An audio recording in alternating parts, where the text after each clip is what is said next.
Hi, how are you? Hi, Iris. I'm fine. And you? I'm not so good. Why? I'm boring.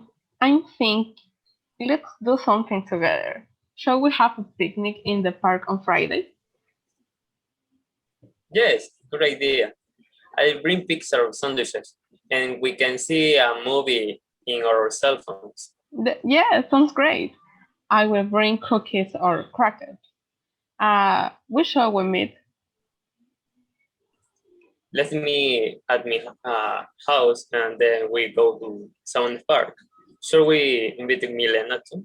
Yes, that's fine. I give her a call right now. That's cool. Yeah, bye. Bye.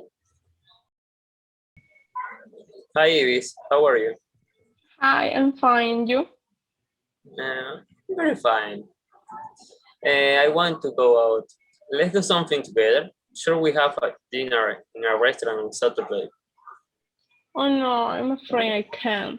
I already have plans. Go to the beach at 8 p.m.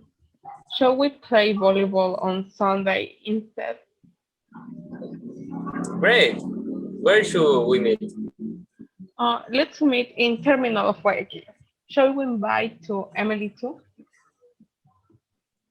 Yeah. No, she's busy on Sunday. She's going to Taule. Oh no. Don't worry, let's go, boss. Yeah. I'll see you. Okay. See you right. See you. Bye. Bye.